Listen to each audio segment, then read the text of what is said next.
मेरी परवरिश एक कैथोलिक परिवार में हुई। मैं बचपन से ही प्रभु में विश्वास करता था।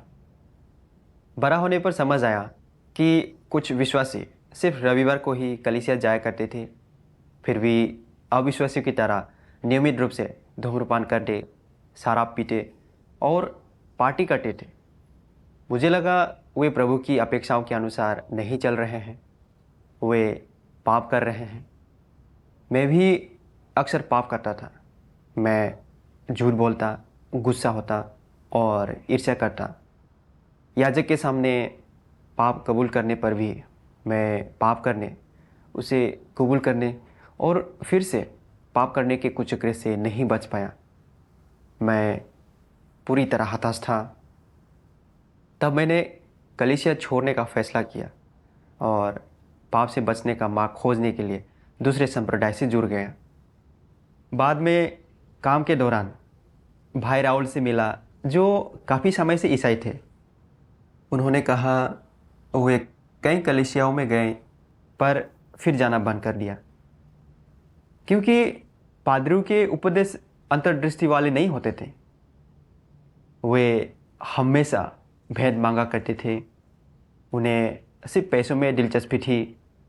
जब भाई बहन किसी समस्या में उनकी मदद लेना चाहते तो उनका कहना यही होता, पहले उपदेशक से जाकर पूछो, फिर भी हल ना निकले तो मुझे बताओ।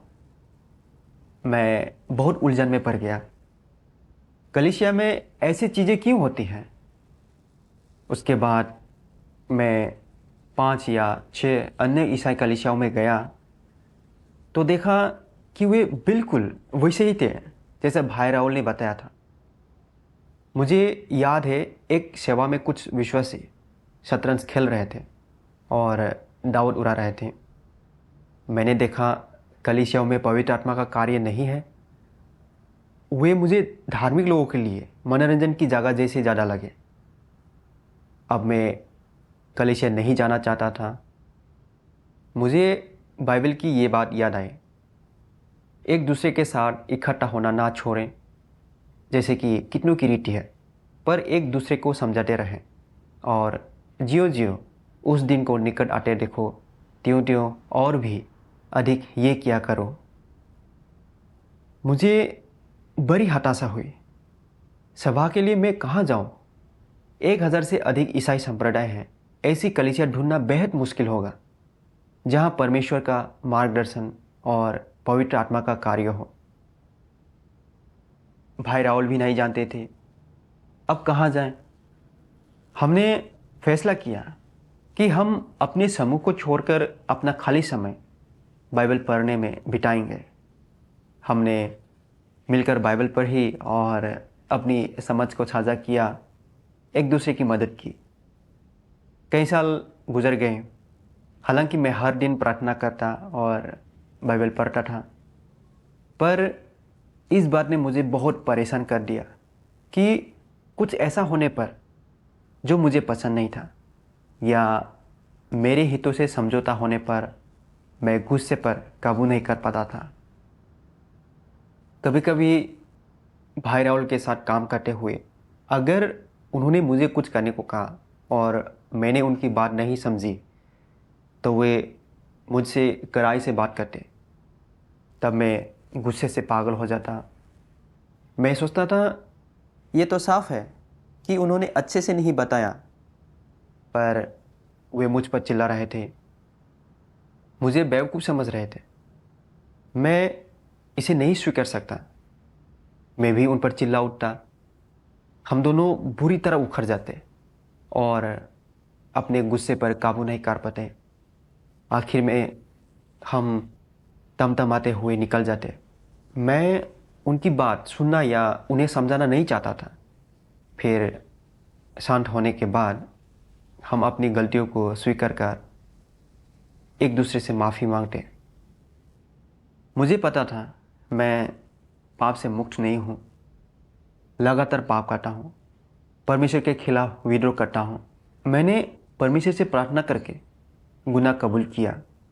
मैं खुद पर काबू पाना चाहता था, लेकिन तमाम कोशिशों के बावजूद मैं गड़बड़ कर बैठा। दिन में पाप करता और रात में कबूल कर लेता।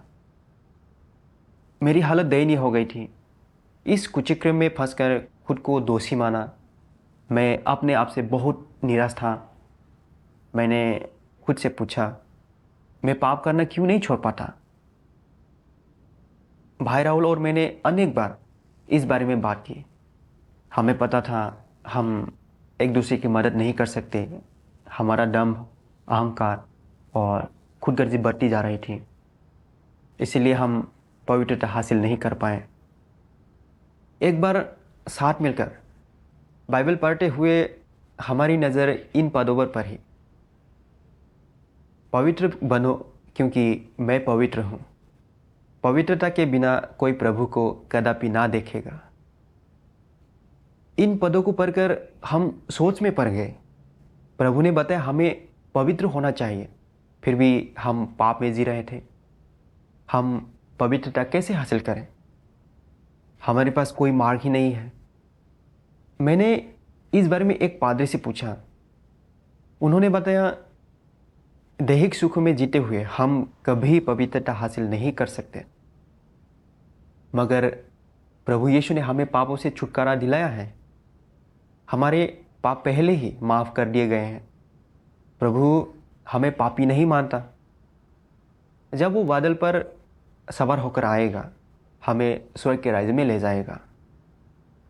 ये सुनकर मुझे थोड़ा सुकून मिला, पर मैं अब भी उलझन में था।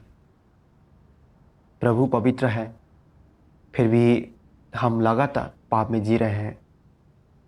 क्या वो लौट कर आने पर सचमुच हमें अपने राज्य में ले जाएगा? जुलाई 2019 में एक दिन भाई राहुल और मैं हमेशा की तरह बाइबल पढ़ रहे थे। हमने इंटरनेट पर बाइबल खोजा तो हमें सर्वशक्तिमान परमेश्वर की कलीसिया की फिल्म आखिरी ट्रेन पकड़ ली मिली। फिल्म देखकर मुझे बहुत हैरानी हुई। ये एक शानदार फिल्म थी।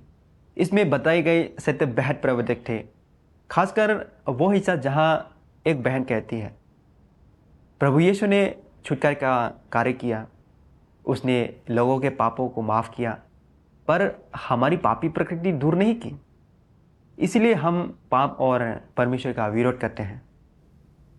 याजक वर्ग से लेकर सामान्य विश्वासियों तक प्रभु में विश्वास करने वाला कोई भी क्या पाप से मुक्त होने का दावा कर सकता है? कोई भी नहीं। बिना किसी अपवाद के हर इंसान पाप के आगे मजबूर और बेबस है। हम अहंकार, स्वार्थ, कपट और लोभ से भरे हैं। हम ना चाहकर भी पाप करने से खुद को नहीं रोक पाते। कुछ लोग विनम्र और सज्जन दिखते हैं, पर उनके दिलों में भ्रष्टता भरी होती है। हम परमेश्वर की इच्छा पर चलने वाले पवित्र लोग नहीं हैं जिन्हें वो अंत में पाना चाहता है। हम स्वर्ग के राज्य में प्रवेश करने योग्य नहीं हैं। इसी वजह से परमेश्वर को अपनी योजना अनुसार अंत के दिनों में इंसान को बचाने का कार्य जारी रखना होगा। पापों की माफ़ी की नींव पर न्याय कार्य का एक चरण पूरा करना होगा। हमें सोच करके पूरी तरह बचाना होगा ताकि हम पाप से बचकर शुद्ध हो सके, फिर परमेश्वर के राज्य में प्रवेश कर अनंत जीवन पा सके। फिल्म में कहीं हर बात सही थी। मैं बहुत उत्साहित था क्योंकि मैंने ऐसा पहले कभी नहीं सुना। वे लोग इतना अनूठा प्रबोधन कैसे साझा कर पाए? उन्हें ये कहाँ से मिला? मैंने देखा वे वचन देह में प्रकट होता है नाम की किताब पढ़ रहे थे। इसकी सामग्री, सामर्थ्य और अधिकार से परिपूर्ण थी। ऐसी बातें मैंने पहले कभी नहीं सुनी थी। मैं इसके बारे में और जानना चाहता था। फिल्म देखकर हमने सर्वशक्तिमान परमेश्वर की कलीसिया से संपर्क किया और ऑनलाइन सभाओं में भाग लेने लगे। सर्वशक्तिमान परमेश्वर के वचन पढ़कर सहभागिता करने लगी। सर्वशक्तिमान परमेश्वर के वचनों में मैंने ये पढ़ा, मनुष्य को छुटकारा दिए जाने से पहले शैतान के बहुत से जहर उसमें पहले ही डाल दिए गए थे और हजारों वर्षों तक शैतान द्वारा भ्रष्ट किए जाने के बाद मनुष्य के भीतर ऐसा स्थापित स्वभाव है जो परमेश्वर का विरोध करता है।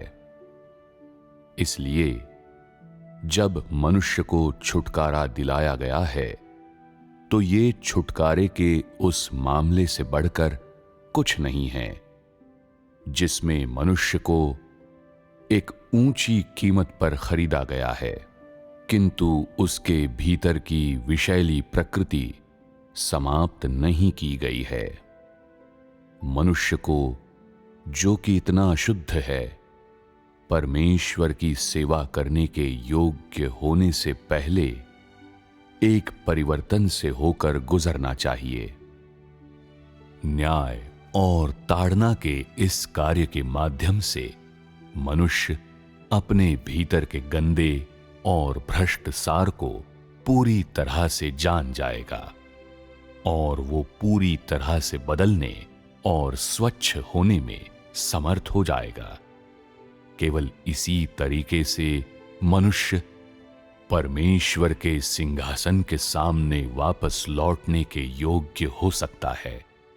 आज किया जाने वाला समस्त कार्य इसलिए है ताकि मनुष्य को स्वच्छ और परिवर्तित किया जा सके।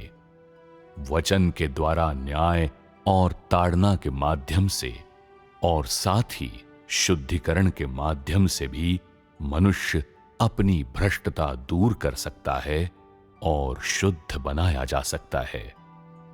इस चरण के कार्य को उद्धार का कार्य मानने के बजाय ये कहना कहीं अधिक उचित होगा कि ये शुद्धिकरण का कार्य है। वास्तव में ये चरण विजय का और साथ ही उद्धार के कार्य का दूसरा चरण है। अंत के दिनों का मसीह मनुष्य को सिखाने, उसके सार को उजागर करने और उसके वचनों और कर्मों की चीर फाड़ करने के लिए विभिन्न प्रकार के सत्यों का उपयोग करता है। इन वचनों में विभिन्न सत्यों का समावेश है, जैसे कि मनुष्य का कर्तव्य, मनुष्य को परमेश्वर का आज्ञा पालन किस प्रकार करना चाहिए, मनुष्य को किस प्रकार परमेश्वर के प्रति निष्ठावान होना चाहिए, मनुष्य को किस प्रकार सामान्य मनुष्यता का जीवन जीना चाहिए और साथ ही परमेश्वर की बुद्धिमत्ता और उसका स्वभाव इत्यादि।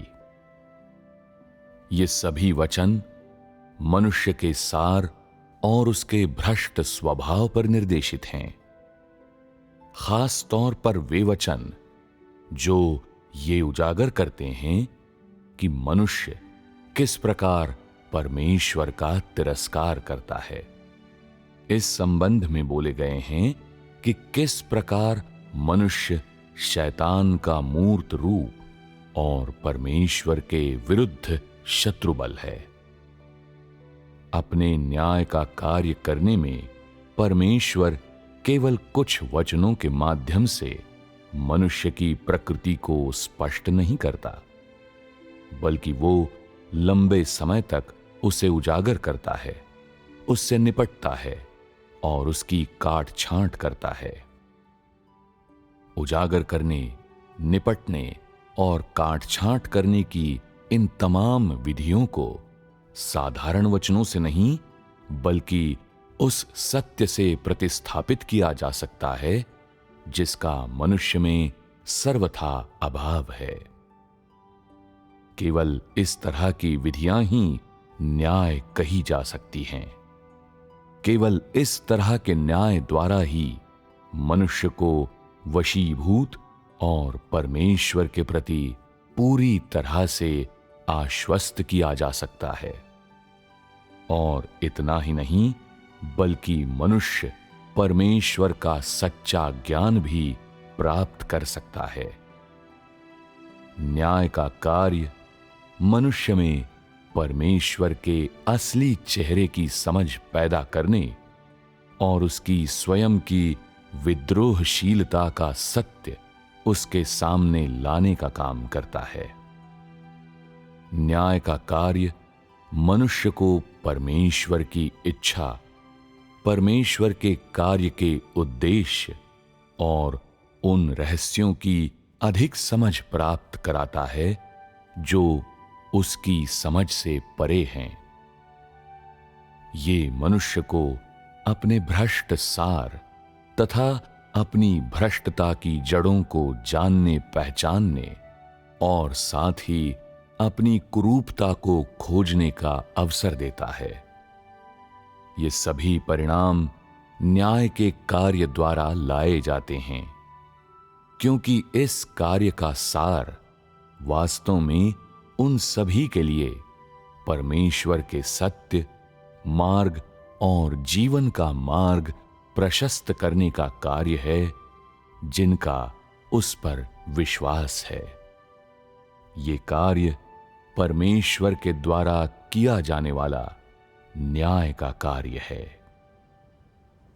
परमेश्वर के वचनों को पढ़कर मैंने जाना कि प्रभु यीशु ने छुटकारे का कार्य किया था, जिससे हमें सिर्फ पापों से छुटकारा मिला। अब हम पापी नहीं हैं, पर इंसान की पापी प्रकृति दूर नहीं की गई थी। यही वजह है कि हम लगातार झूठ बोलते, पाप करते, भ्रष्टता दिखाते हैं। सोचने पर समझ आया ये सही है।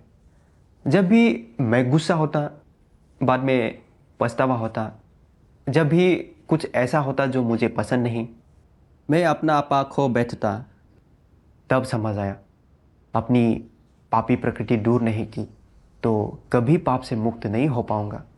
अपने विचार, बोली और कर्म में परमेश्वर के खिलाफ हो जाऊंगा। सर्वशक्तिमान परमेश्वर के वचनों से मैंने ये भी जाना कि अंत के दिनों में परमेश्वर ने मानव जाति को उजागर और निर्मल करने के लिए सत्य व्यक्त किए हैं।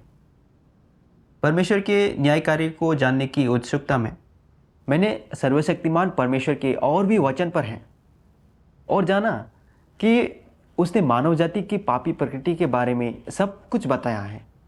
उसने दिखाया है कैसे शैतान लोगों को भ्रष्ट करता है, कैसे हम पाप से बचकर निर्मल हो सकते हैं, कौन स्वर्ग के राज्य में प्रवेश कर सकता है, किसे दंड मिलेगा, विभिन्न प्रकार के लोगों का अंजाम क्या होगा।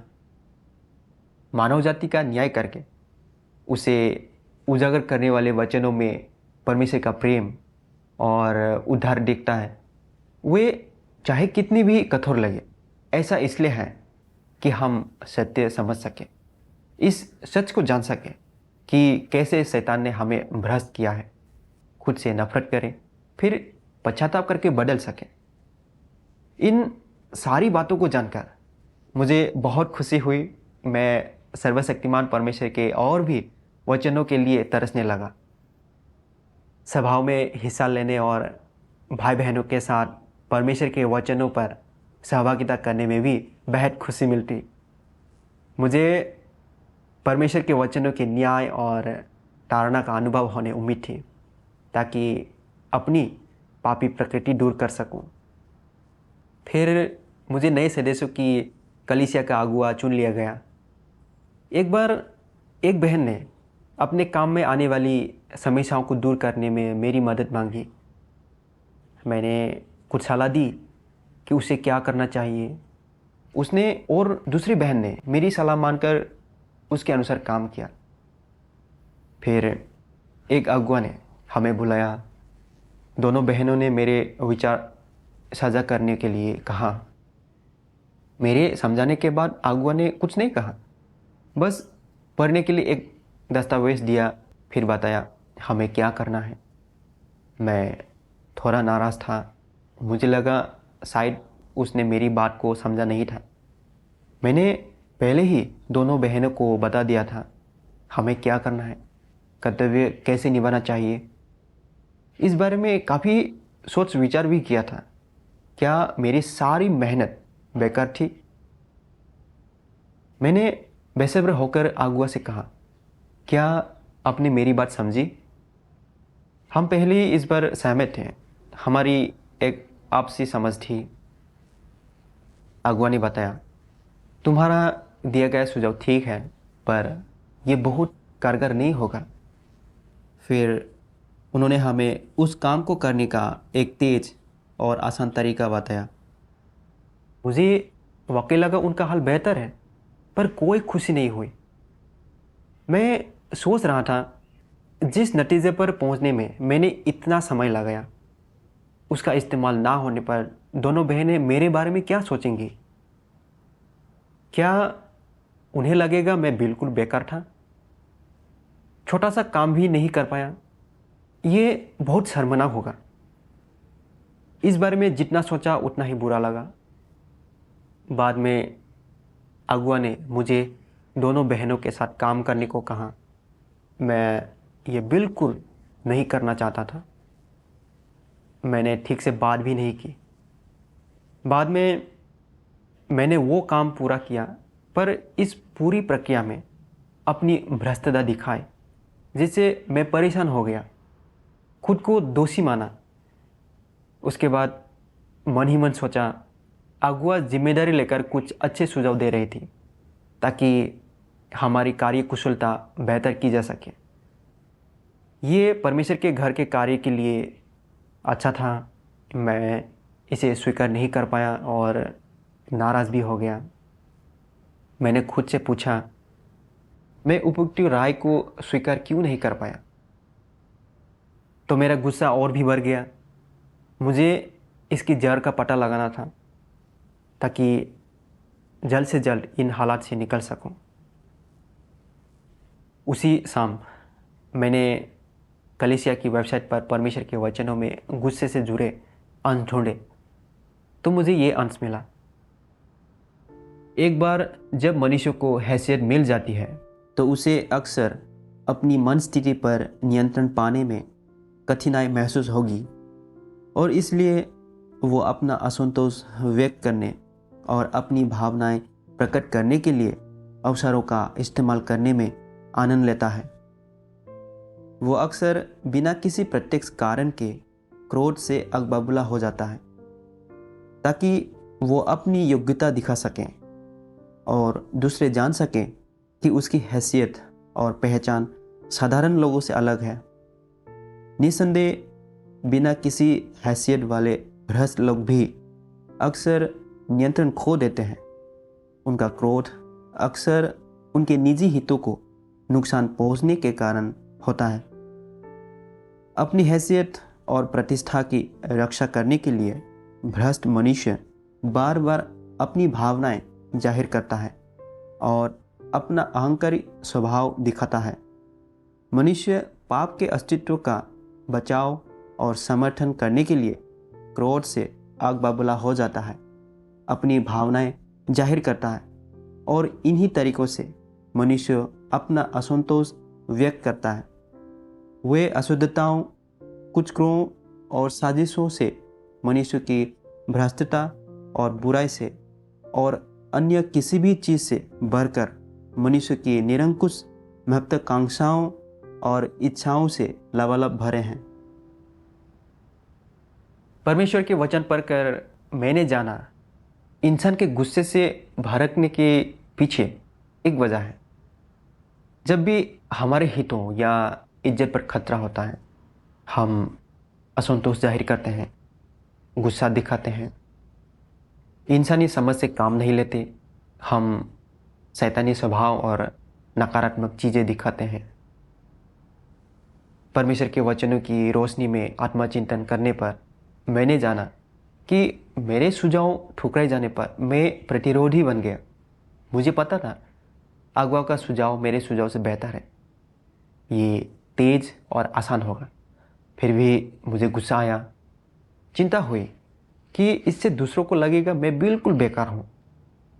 मैंने अगुआ से उखड़ कर बात की। तब समझ आया मैं बहुत अहंकारी था। मेरा पूरा ध्यान अपने नाम और रुतबे पर था। मुझे हमेशा लगा मेरे सुझाव सबसे अच्छे हैं। दूसरे की बात नहीं सुनना चाहता था। परमेश्वर के घर के कार्य के लिए क्या फ़ायदेमंद होगा, ये कभी नहीं सोचा। मैं सभी तर्कों से परे बेहद अहंकारी था। मुझे अच्छी सलाह मानने में भी बहुत मुश्किल होती थी। ये एहसास होने पर मन पछतावे से भर गया। पश्चाताप के लिए परमेश्वर से प्रार्थना करके राह दिखाने को कहा, ताकि खुद को जानकर अहंकार से छुटकारा पा सकूं। फिर परमेश्वर के वचनों का एक और अंश पढ़ा।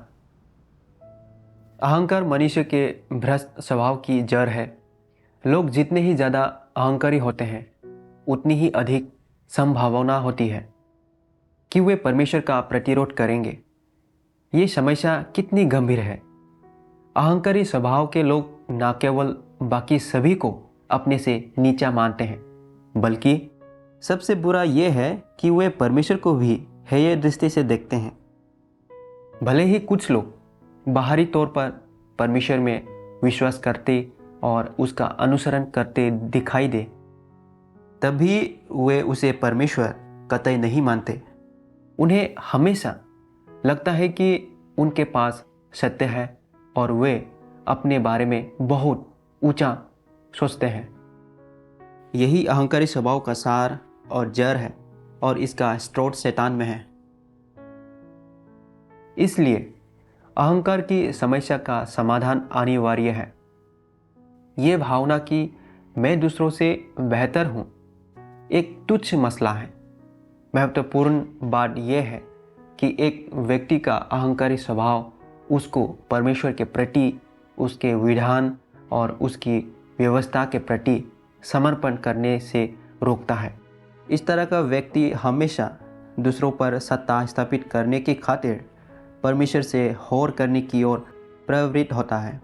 इस तरह का व्यक्ति परमेश्वर में तनिक भी श्रद्धा नहीं रखता। परमेश्वर से प्रेम करना या उसके प्रति समर्पण करना तो दूर की बात है। जो लोग अहंकारी और दंभी होते हैं, खास तौर से वे जो इतने घमंडी होते हैं कि अपनी सूझ बूझ खो बैठते हैं, वे परमेश्वर पर अपने विश्वास में उसके प्रति समर्पित नहीं हो पाते।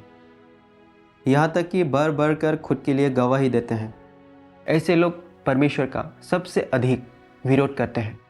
यदि लोग परमेश्वर का आदर करने की स्थिति में पहुंचना चाहते हैं, तो पहले उन्हें अपने अहंकारी स्वभावों का समाधान करना होगा। जितना अधिक तुम अपने अहंकारी स्वभाव का समाधान करोगे, उतना अधिक आदर तुम्हारे भीतर परमेश्वर के लिए होगा और केवल तभी तुम उसके प्रति समर्पित हो सकते हो, सत्य को प्राप्त कर सकते हो और उसे जान सकते हो। इस अंश पर विचार करने पर वो कारण समझ आया कि क्यों मैं दूसरों के सुझाव को ठीक से नहीं ले पाता था। क्योंकि मेरा स्वभाव अहंकारी था। मैं चाहता था दूसरे मेरी बात सुने, पर मैं दूसरों की सलाह सुनना या मानना नहीं चाहता था। भाई राहुल के साथ काम करते हुए भी मैं ऐसा ही था। बेहद अहंकारी होने के कारण उनके निर्देशों को नहीं मानना चाहता था। अपने साथ कड़े लहजे में बात करना तो मैं बिल्कुल बर्दाश्त नहीं कर पाता था। रोज़मर्रा के जीवन में पत्नी या दूसरों के साथ बातचीत में हमेशा सोचता था मेरे सुझाव सबसे अच्छे हैं, मैं ही सही हूँ। उन्हें बस मेरी बात सुननी और माननी चाहिए। आस्था रखने के बाद भाई बहनों के साथ कर्तव्य निभाते हुए मैं लगातार अहंकार में जीता रहा। दूसरों के सुझाव नहीं मानना चाहता था, ये जानने पर भी कि मेरी सोच बेहतर नहीं है। अपने तरीके से काम करते हुए चाहता था कि दूसरे मेरी बात सुने। मैं इतना अहंकारी था कि मेरी बात में कोई तर्क ही नहीं होता था। अपनी अहंकारी प्रकृति के कारण तर्क से चीज़ों को नहीं देख पाता था। लगता हमेशा मैं ही सही हूँ, पर अक्सर दूसरों के पास मुझसे बेहतर सुझाव होते, मेरे मुकाबले अधिक व्यापक विचार होते। जैसे मैं हमेशा सोचता मेरी बात ही सही है। अक्सर पत्नी से मेरी योजना के अनुसार काम करा था, पर नतीजा बहुत बुरा होता। इस बार भी यही हुआ। अगवा का सुझाव आसान था, इसमें समय की बचत के साथ बेहतर नतीजे मिल सकते थे, जबकि दोनों बहनों को दिया गया मेरा सुझाव पेचीदा था, उसमें समय भी लगता। सच जानकर पता चला मेरे अहंकारी होने की कोई वजह नहीं थी। मुझे विनम्र और शांत होकर अपनी जगह पहचाननी चाहिए थी। अगर मैं ऐसे अहंकार में जीता रहा तो आखिर में महादूत बन जाऊंगा, जो परमेश्वर का सम्मान ना करके उसके स्वभाव का अपमान करता है, जिसके लिए वो मुझे दंड और शाप देगा। ये एहसास होने पर मैंने फौरन परमेश्वर से प्रार्थना की, परमेश्वर, अब मैं अपने अहंकारी स्वभाव के अनुसार नहीं जीना चाहता। मैं सामान्य इंसान की तरह जीना, अपने काम में भाई बहनों के सुझाव सुनना, उनके साथ अच्छे से काम करना और तुम्हारी इच्छा के अनुसार कर्तव्य निभाना चाहता हूँ। उसके बाद मैंने परमेश्वर के वचनों के कुछ और अंश पढ़े। अहंकारी प्रकृति तुम्हें दुराग्रही बनाती है। जब लोगों का ऐसा दुराग्रही स्वभाव होता है तो क्या वे स्वेच्छाचारी और अविवेकी होने की ओर उन्मुख नहीं होते? तब तुम अपने स्वेच्छाचार और अविवेक का समाधान कैसे करते हो? उदाहरण के तौर पर मान लो तुम्हारे साथ कुछ हो जाता है और तुम्हारे अपने विचार और योजनाएं हैं, तो ये तय करने के बाद कि क्या करना है, तुम्हें सत्य खोजना चाहिए और इस बारे में तुम क्या सोचते और मानते हो, इसके संबंध में सभी के साथ संगति करनी चाहिए और सभी से कहना चाहिए कि वे तुम्हें बताएं कि तुम्हारे विचार और योजनाएं सही और सत्य के अनुरूप है या नहीं, और सभी से अंतिम बार जांच लेने को कहना चाहिए। मनमानी और उतावलेपन का समाधान करने का यह सबसे अच्छा तरीका है। सबसे पहले तुम अपने दृष्टिकोण पर रोशनी डाल सकते हो और सत्य को जानने की कोशिश कर सकते हो। स्वेच्छाचारी और अविवेकी होने के स्वभाव पर विजय पाने के लिए यह पहला कदम है जिसे तुम्हें अभ्यास में लाना चाहिए। दूसरा कदम तब होता है जब दूसरे लोग अपनी असहमतियों को व्यक्त करते हैं। ऐसे में स्वेच्छाचारी और अविवेकी होने से बचने के लिए तुम किस तरह का अभ्यास कर सकते हो? पहले तुम्हारा रवैया विनम्र होना चाहिए। जिसे तुम सही समझते हो उसे बगल में रख दो और हर किसी को संगति करने दो। भले ही तुम अपने तरीके को सही मानो, तुम्हें उस पर जोर नहीं देते रहना चाहिए। ये सर्वप्रथम एक तरह की प्रगति है। ये सत्य की खोज करने, स्वयं को नकारने और परमेश्वर की इच्छा पूरी करने की प्रवृत्ति को दर्शाता है। जैसे ही तुम्हारे भीतर ये प्रवृत्ति पैदा होती है, उस समय तुम अपनी धारणा से चिपके नहीं रहते। तुम्हें प्रार्थना करनी चाहिए, परमेश्वर से सत्य जानना चाहिए और फिर परमेश्वर के वचनों में आधार ढूंढना चाहिए। परमेश्वर के वचनों के आधार पर तय करो कि काम कैसे करना है। यही सबसे उपयुक्त और सटीक अभ्यास है। भ्रष्ट मानव जाति के लिए सबसे कठिन समस्या है वही पुरानी गलतियां दोहराना। इसे रोकने के लिए लोगों को पहले इससे अवगत होना चाहिए कि उन्होंने अभी तक सत्य प्राप्त नहीं किया है, कि उनके जीवन स्वभाव में कोई बदलाव नहीं आया है, और ये कि भले ही वे परमेश्वर में विश्वास करते हैं पर वे अभी भी शैतान के अधीन रह रहे हैं और उन्हें बचाया नहीं गया है। वे किसी भी समय परमेश्वर को धोखा दे सकते हैं और उससे दूर भटक सकते हैं। यदि उनके हृदय में संकट का ये भाव हो, यदि जैसे कि कहावत है, वे शांति के समय युद्ध के लिए तैयार रहें, तो वे कुछ हद तक अपने आप को काबू में रख पाएंगे। और अगर उनके साथ कोई बात हो भी जाए तो वे परमेश्वर से प्रार्थना करेंगे और उस पर निर्भर रहेंगे और वही पुरानी गलतियां करने से बच पाएंगे।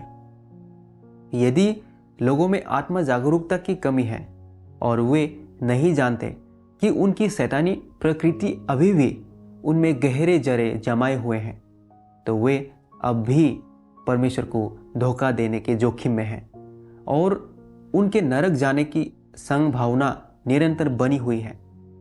ये वास्तविक है। उन्हें सावधान रहना चाहिए। 3 सबसे महत्वपूर्ण बातें हैं जिन्हें ध्यान में रखना चाहिए। पहली, तुम अभी भी परमेश्वर को नहीं जानते।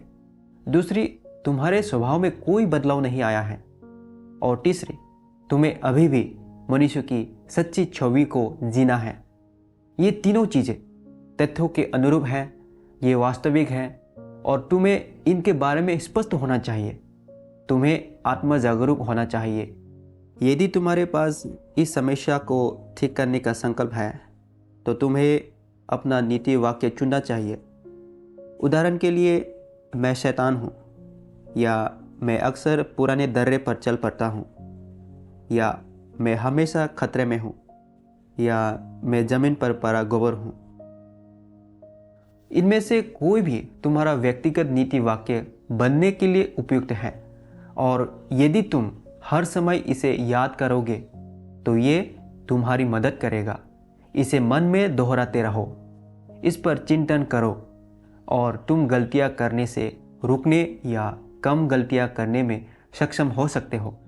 लेकिन सबसे महत्वपूर्ण बात है परमेश्वर के वचनों को पढ़ने और सत्य को समझने में अधिक समय व्यतीत करना, अपनी प्रकृति जानना और अपने भ्रष्ट स्वभाव से बचना। तभी तुम सुरक्षित रहोगे। परमेश्वर के वचनों से मैंने समझा कि अहंकार दूर करने के लिए मुझे दूसरों के साथ सहयोग करना, सत्य खोजना और सहभागिता करनी होगी। काम की चर्चाओं में भाई बहनों के साथ अपने विचार साझा करने होंगे और विनम्रता से दूसरों की राय लेनी होगी। भले ही उनकी राय मेरी राय से अलग क्यों ना हो, मुझे अपने विचारों को किनारे करना होगा। दूसरों की बातों के आधार पर प्रार्थना और खोज करनी होगी। परमेश्वर का मार्गदर्शन और प्रबोधन लेना होगा ताकि जान सकूं क्या सही है, क्या उचित है, ताकि अपनी कमियों और खामियों को जान सकूं। मेरी बात सही हो तब भी मैं अपने विचारों से चिपके नहीं रह सकता। मुझे सत्य की खोज करके परमेश्वर की इच्छा जाननी होगी। किसी और का सुझाव मुझसे बेहतर, मेरे मुकाबले ज़्यादा सही होने पर मुझे खुद को किनारे करके उनकी बात मानना सीखना होगा। यही परमेश्वर की इच्छा के अनुरूप है जो मुझे गलतियों से बचाता है। सबसे बड़ी बात, मैंने अपनी अहंकारी प्रकृति के बारे में एक आदर्श वाक्य लिख लिया। मैं कचरे के सिवा कुछ नहीं हूँ। मुझे अहंकारी नहीं होना। खुद पर काबू ना रख पाने के कारण मैं हमेशा खतरे में पड़ा रहा। मुझे उन वाक्यों की याद आई जब अहंकार के कारण मेरा अपमान हो। मुझे अहंकार में जीने के खतरों और नतीजों की भी याद आई। उसके बाद मैं परमेश्वर के वचनों पर अमल करने और दूसरों के सुझाव सुनने पर ध्यान देने लगा। घर पर या कलीसिया में भाई बहनों के साथ काम में जब भी कोई मुझसे अलग सुझाव या राय देता तो मैं अपने अहंकार को किनारे कर देता। दूसरों के पास वाकई मेरे मुकाबले अधिक व्यापक सुझाव होते। मैंने दिल से उनके सुझाव को मानना और सही सुझाव को लागू करना सीख लिया। इस पर अमल करने पर मैंने देखा कि अब भाई बहनों के साथ मैं पहले की तरह गुस्सा नहीं होता था। दूसरों की बातें सुनकर उन्हें स्वीकार कर सकता था। मुझे पहले के मुकाबले काफ़ी सुकून महसूस हुआ। मैंने तहे दिल से परमेश्वर का आभार माना। फिर मैंने परमेश्वर के वचनों का एक और अंश पढ़ा। लोग अपना स्वभाव स्वयं परिवर्तित नहीं कर सकते। उन्हें परमेश्वर के वचनों की न्याय, ताड़ना, पीड़ा और शोधन से गुजरना होगा, या उसके वचनों द्वारा निपटाया, अनुशासित किया जाना और काटा छाटा जाना होगा। इन सब के बाद ही वे परमेश्वर के प्रति विश्वसनीयता और आज्ञाकारिता प्राप्त कर सकते हैं और उसके प्रति बेपरवाह होना बंद कर सकते हैं। परमेश्वर के वचनों के शोधन के द्वारा ही मनुष्य के स्वभाव में परिवर्तन आ सकता है। केवल उसके वचनों के संपर्क में आने से, उनके न्याय, अनुशासन और निपटारे से वे कभी लापरवाह नहीं होंगे, बल्कि शांत और संयमित बनेंगे। सबसे महत्वपूर्ण बात यह है कि वे परमेश्वर के मौजूदा वचनों और उसके कार्यों का पालन करने में सक्षम होते हैं। भले ही ये मनुष्य की धारणाओं से परे हो, ये वे इन धारणाओं को नज़रअंदाज करके अपनी इच्छा से पालन कर सकते हैं। सर्वशक्तिमान परमेश्वर के वचनों से पता चला, अपने स्वभाव पर काबू पाने और बदलने के लिए हम अपनी क्षमता या दृढ़ता पर भरोसा नहीं कर सकते। खुद पर काबू पाने के सभी प्रयास बस थोड़ा सा बदलाव ला सकते हैं, और ये बदलाव भी ज़्यादा नहीं टिकते। अगर हमें सचमुच स्वभाव में बदलाव लाना है तो परमेश्वर के वचनों के न्याय और ताड़ना, निपटान और काटछाट, दंड और अनुशासन के साथ ही परीक्षण और शुद्धिकरण को भी स्वीकार करना होगा। यही हमारी शैतानी प्रकृति को जानने और अपने शैतानी स्वभाव के अनुसार जीने के खतरनाक नतीजों को समझने का एकमात्र तरीका है। तभी हम खुद से नफरत करके इच्छाओं का त्याग कर पाएंगे, सच्चा पश्चाताप करके बदल पाएंगे। मैं बहुत आभारी हूँ कि सर्वशक्तिमान परमेश्वर ने मुझे अंत के दिनों के न्याय और ताड़ना का अनुभव करने का मौका दिया, ताकि सत्य समझकर खुद को जान सकूं, अपनी भ्रष्टता दूर कर सकूं। मैं बहुत खुशकिस्मत हूं।